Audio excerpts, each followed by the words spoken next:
Have I been wrong all my life? Does BMW actually make better performance cars than Porsche? Well, I'm going to find out by comparing the new M4 CS in a series of comparison tests against the new 911 GT3. I'm Matt Watson and you're watching CarWow. Is my whole world order about to be turned upside down? In this video, I'll compare these cars' designs. I'll test their performance claims, I'll see how practical or impractical they really are, and decide which one is best. And I might break the habit of a lifetime. Yes, wow. Let's start off by comparing how these cars look. So the 911 GT3, to most people it just looks like a normal 911, but those who know, because you've got these vents here, these little nostrils, and you've got the front splitter there with GT3 on it. There's some visual upgrades with this bit, and this one has carbon fibre. That's an optional extra, and more on that later. It's a good looking car. Now this looks mean though, doesn't it? Here, the BMW aggressive grille really works. You've got like red accents on it, and importantly for this CS, you get carbon fibre here. It's just much more aggressive than the standard M4. These winglets here and this front splitter. Be careful going over speed humps because that could be very costly.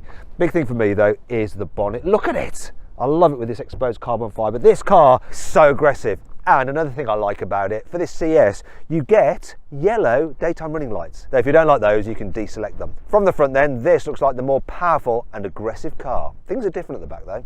You see, while the BMW does have some sporty add-ons like this carbon fibre boot lip spoiler and quite a nice carbon fibre rear diffuser, plus quad exhaust, just can't compete with this proper wing. This provides meaningful downforce. Also, while the diffuser on this Porsche isn't carbon fibre, there's just something more real about it. You know that's doing more diffusing than that one. I also really like the rear end of this. It just works with the central exhaust. Yes, there's only two, and you know that this has got a naturally aspirated engine, so it's going to sound amazing. They've also redesigned this part compared to the 992.1. Really like it, and this little vent here. This one makes more of a statement from the rear, and that's probably what you're going to see of these cars when you're driving on the road, the rear of them as they go past you. The M4 CS has some upgraded alloy wheels, so they're forged aluminium and they're 20s at the back and 19s at the front. As with the standard car, you have a carbon fibre roof, but unlike the standard car, you have carbon fibre mirror caps. Still fistable though, in true M tradition. Don't like this tacky little badge there. It's supposed to be an air vent. It's not an air vent, it's fake. It looks like an M4 with some extra bits added on. You could probably do this yourself, you know, with some aftermarket parts. And that brings me on to the Porsche, you see, because you can't make this shape yourself, can you? It has to be done from factory. This looks like a racing car. It really does. Alloy wheels, so these are 20s at the front and 21s at the rear. This has the upgraded magnesium alloy wheels. They're rather expensive. We'll come to that as well later on. And it's got some other bits like the carbon fibre mirror caps. They're not standard on this car, obviously. Porsche will take you for every penny you have. I like the look of these door handles, but they're just not so nice to use as the ones on the BMW. From the side, it's a non-contest. This just looks beautiful.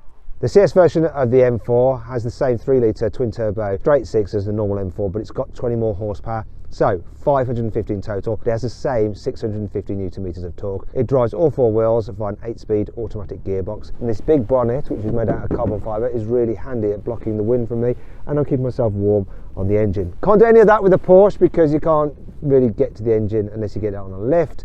That has a 4-litre naturally aspirated flat six with 510 horsepower and 450 Newton meters of torque. Has a 7-speed dual clutch automatic gearbox which drives the rear wheels only. That weighs 1480 kilograms. This weighs 1760 kilograms. So 280 kilograms heavier. So what's that going to do to the performance? 0 to 60 is supposed to take 3.4 seconds. Left foot brake, floor the throttle. Noise control is ready. That just hooked up. That feels good. 3.1 seconds. What's the quarter mile? What's it going to be? Blimey. 11.1 quarter mile. Wow, that is so fast. So fast. The Porsche could be at a disadvantage here because it's only 2-wheel drive, but remember, the entire weight of its 4-litre flat six is pushing down directly on the back wheels, so it should still have excellent traction off the line. Especially 0 to 60, 3.4 seconds, same as the BMW, but what's the reality?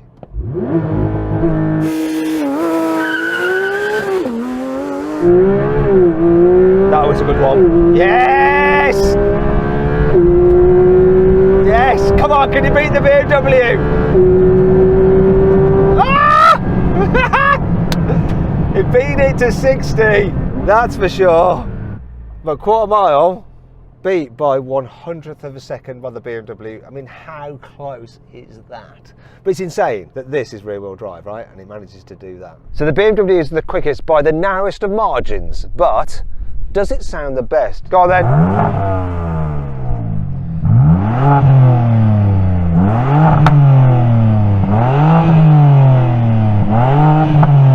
It's pretty nice, pretty nice. Cut it, cut it. Let's have a listen to a naturally aspirated flat 6. Oh, oh yeah.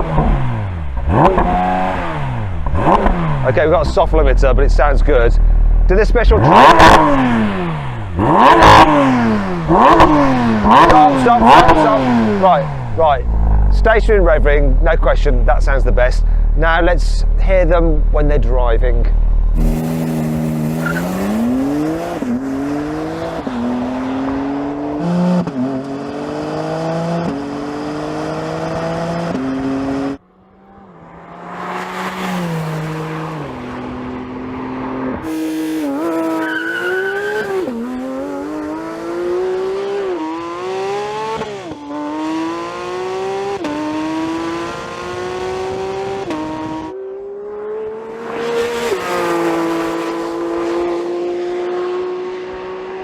You really feel like you're sitting in a sports car with the GT3 because it is a sports car. You sit dead low, especially in these upgraded carbon fibre bucket seats, which now fold as well. Oh, they've also got this feature. Look, you can remove the headrest. Oh, can I do it? How do you do it? There we go. See, remove it. So if you're wearing a helmet, you're not having your head pushed forward. You can tell that this car's designed for, can't you? Can I put this back on? There we go. Yeah, it's a really nice interior, feels solid, well built, and the infotainment system, it's very easy to use, and you've got wireless CarPlay and Android Auto. Digital dials, they cause a bit of controversy, but I actually really like them, and I like the way you can change from a normal rev counter to this more sporty one with the red line at the top. I quite like that. I like the fact that they've kept the little paddle switch to like start the car rather than on the standard 911s where it's like a push button, but there are some buttons that had to fit because of the new safety rules, which means that you have to have ADAS systems on, so lane keeping assist and speed limit warning, but you can press that button then quickly toggle them off. I also like the fact that Porsche's kept the physical buttons for the climate control, so you can set your temperature really nice and easily. And this car is lovely inside, but it's got so many options fitted to it. I'm going to come through the spec list in a bit and it will blow your mind and your wallet. As with the exterior, the interior of the M4 just feels a little bit more like a normal car than the Porsche. You still sit very low in these standard fit, you don't have to pay extra for them, carbon fibre buckets. I think for a long journey these are more comfortable than the buckets in the Porsche, and they still hold you very well. It's just that this kind of like hard bit in the middle, for some people with chunky thighs, it can be a bit uncomfortable. I find them absolutely fine though. Other upgrades which help lift it over the standard M4 include, look, we've got CS logo there, you've got carbon fibre little oddments tray, carbon fibre all the way around here. That's really nice. Carbon fibre on here, carbon fibre gear shift paddles and on the steering wheel. You've got Alcantara on the steering wheel as well. It's really nice, and I like all the tricolor stitching as well that you get on this car. And oh yeah, the Porsche has red seat belts, which are an optional extra, but this has tricolor on the seat belt as standard. It's really nice. Infotainment system isn't as good though. It's a bit confusing, this BMW one, and you have to operate, as with the standard car, the climate control through it. And the digital dials, while they're pretty clear and give you all the information you need, they just don't look as in the Porsche. Now, it's all well and good talking about the upgrades over the normal M4 and even the normal 4 Series, but you've got to put how much that costs into perspective. So this is the starting price for a normal BMW 4 Series. And this is how much you can save on one through CarWow. And this is the starting price for a normal BMW M4, just the normal M4 competition. And this is how much you can save on average on one through CarWow. So if you're thinking about buying a car, you need to head to CarWow. You can do that by following the link in the description or clicking on the pop-out banner in the top right-hand corner of the screen to see the latest deals. There's also a QR code you can scan on screen now. However, this M4 CS costs this much. Yeah. Actually, the car we've got here is actually this much, because it's got some options fitted to it, but there's only two. The first is this lovely Riviera blue paint job. Can you guess how much that is? It's this much. And they didn't even finish the bonnet. Then there's the carbon ceramic brake upgrade, which costs this much. Think that's a lot? Wait till we get onto the Porsche. An entry-level Porsche 911 Carrera starts from this much. The GT3 starts from this much. So the price walk is actually less than going from a base 4 Series all the way up to the CS. However, Porsche won't let you stop walking, you see, because you're going to have to fit some options to your GT3. No one just buys a base spec GT3. And I'm going to take you through the options on this car and we'll see where we end up, because it's quite frightening. The optional Visac pack includes carbon wing end plates, mirror caps, bumper trims and a painted carbon roof with carbon anti-roll bars, a carbon roll cage and carbon interior trim, alongside interior Racetex trim and various Visac badges. The extended leather and Racetex trim with red stitching is also optional, along with folding carbon sport seats, red seat belts, red trim on the stopwatch and rev counter and Bose stereo. Exterior options include front PPF, tinted matrix LED headlights, Visac courtesy lights and the all-important front axle lift. But the most expensive individual options are these carbon ceramic brakes and gorgeous magnesium wheels. In total, the options on this car come to £60,450. Do you know what really blows my mind is that you can spend over 60 grand on options and you still have plasticky sun visors. I think the person who actually optioned this car forgot to select the Racetex for those. It's only 355 quid, so if you're spending all that money, you may as well do that as well. But overall, that amount of cash on options is insane. You can have a whole M4 for a lot less than that. I found this used BMW M4 on CarWow. So it's 3 years old, it's done just over 30,000 miles and it's available for under £50,000. That's a bargain. Thing is though, when you're buying a used car, you do have to be careful. You need to do a history check to make sure it hasn't got a hidden pass. I've run one on that particular BMW using Car Vertical and it's come back completely clean. No issues for mileage, theft, outstanding finance or damage. So I'm happy. I'll tell you what I'm also happy about. These new carbon fibre buckets fold forward. Now there's no rear seats in this, but you can get rear seats in the touring version. It does make it easier to load though, because this cage does cause a problem. But if these seats didn't move, look, you could only like squeeze stuff through there. With this one, you can squeeze stuff through this larger gap. That is handy. I also like the fact that you can get them with Isofix anchor points, so you can put a child seat here in the front.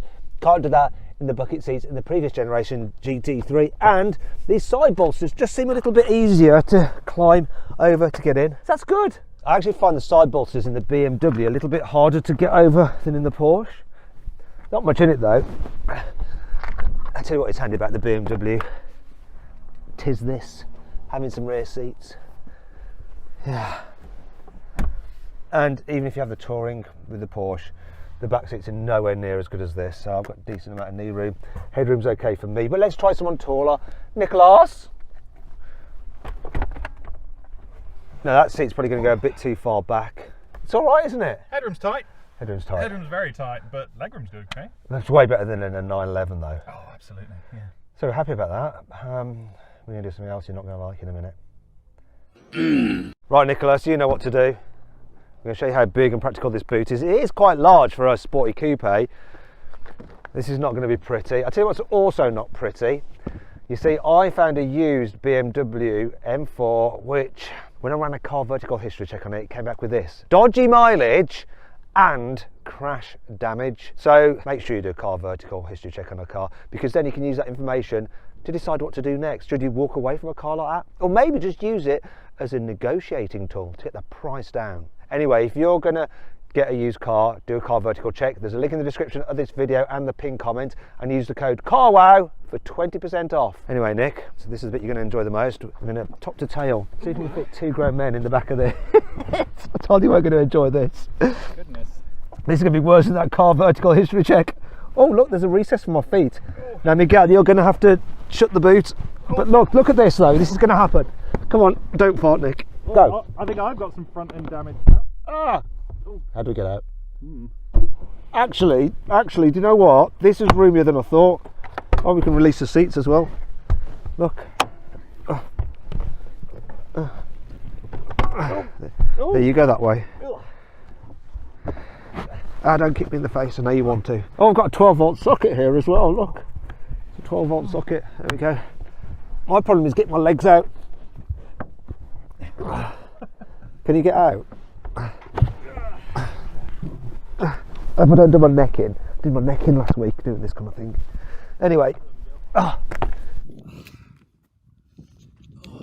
No, we're not going to contort ourselves into the very back part of the 911 to show that you can use that space, because we'll probably get stuck behind that roll cage. But here in the front you have 135 litres of stowed space, and it is quite useful. Not as useful as the 440 litres of boot space in that BMW, but yeah, I can sit in this quite comfortably. Nick, can you actually sit in there as well? You're longer of leg. If you can, that's pretty impressive. Do you know what? We should get some suitcases to demonstrate things with rather than people. Yeah, he's happy, I'm happy. Nonsense. Let's take a break from the nonsense to talk about these cars' brakes, the optional carbon ceramics. So on the BMW, we've got 400mm disc up front, gripped by 6 piston calipers, and 380mm at the back, gripped by a single piston caliper. Here on the Porsche, we have 410mm at the front, gripped by 6 piston calipers, and 390 at the back, gripped by 4 piston calipers. Ooh, so Porsche's a little bit better. We've also got different tyres on the cars: Michelin Pilot Sport 4S's, Michelin Pilot Sport Cup 2s, better when hot, better when cold. And that's what we're going to do. We're going to do a cold brake test, and then we're going to do a hot brake test and see how the cars perform in those two different scenarios. Will there be any difference? Let's find out. Cold tyres, cold brakes, what we're going to do, 100 mile an hour. Cold tyres and brakes. That seemed to take quite a distance. Let's have a look. 88 metres to stop from 100 miles an hour. We're going to see what the Porsche does.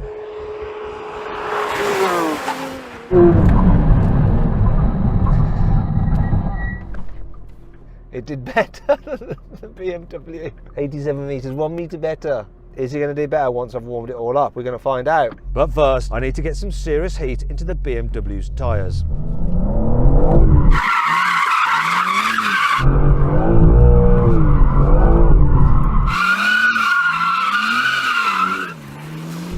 There we go. 88 metres to beat. Is that any better? Bang on the same, 88 metres. I warmed the heck out the tyres, I warmed the heck out the brakes, and it's exactly the same. Now let's warm up the tyres on the 911. So it's got this feature where you can clutch kick it, so you pull in both pedals, floor it.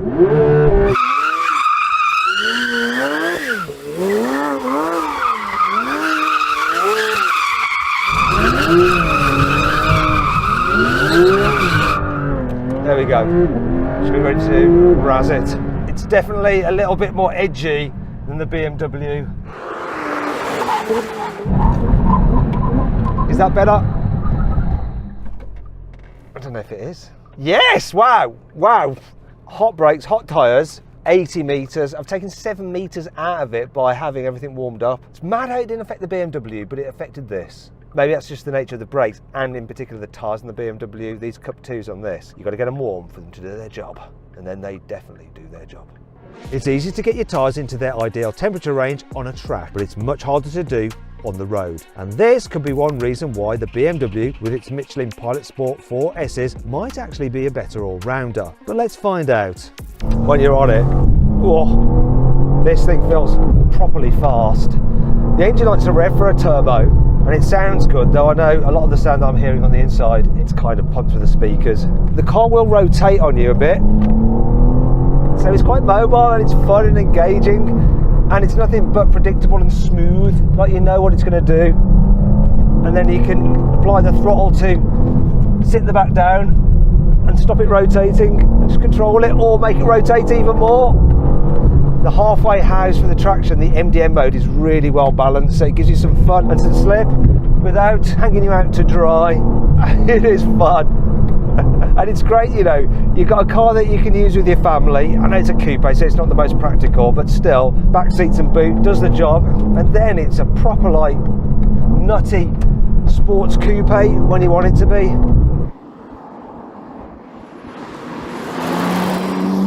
It does feel like a bit of a big bruiser though, this thing.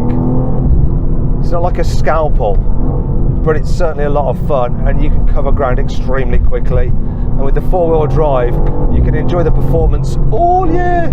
The brakes feel good, gear shifts. Yeah, I know it's not a dual clutcher, but they're fast. And if you get a bit carried away in a corner, you'll either just push on a bit, or if you rotate too quick, it'll just start to come round on you. It's all very smooth and predictable. Whee! Oh, it's so nice. Do you know what? Drive this in isolation, you're like, yeah, what a car, what an absolute legend of a car. And just that step up over the standard M4 without any compromise in terms of like the comfort levels and just everyday usability. BMW's M Division do this. When they release the special editions like the CS, they're always they have that special sauce that seems to be more than the sum of their parts. I mean, I love it, I do. But even though you could actually use this car every day, the M4 CS hasn't forgotten how to be a total hooligan. The two-wheel drive mode is pretty cool as well because you can just give it a lot of slidey slide.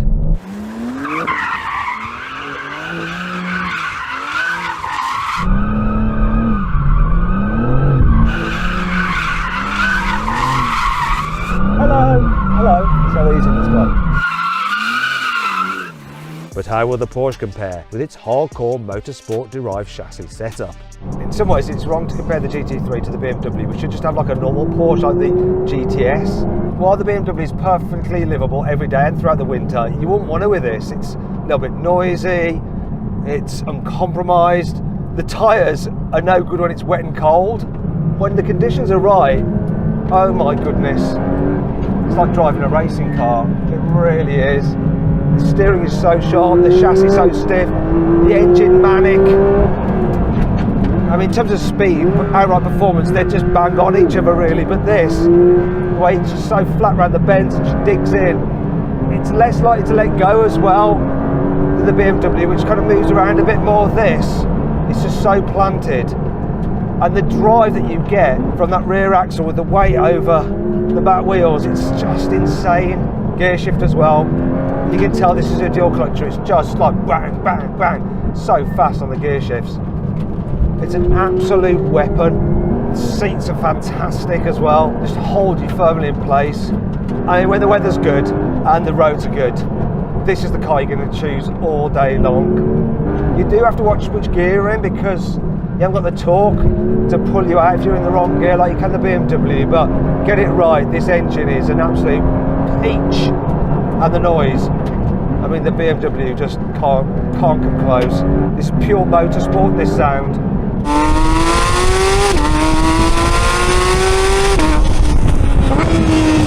And you can really feel it dancing underneath you when you do chuck it about. Oh, what an absolute weapon this is.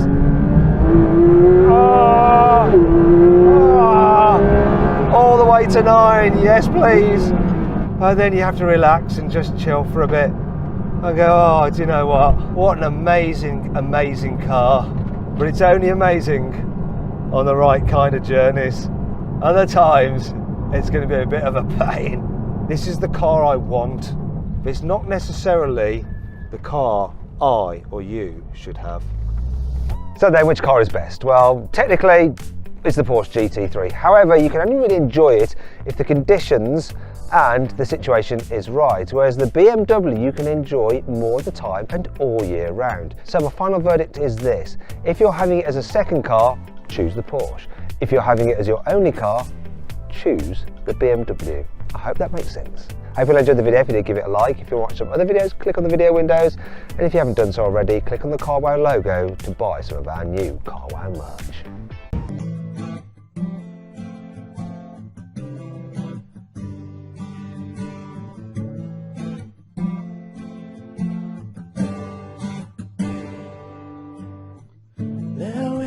First sight, I never believed.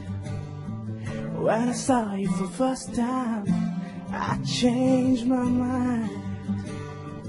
Your eyes and your smile are a fantasy. I need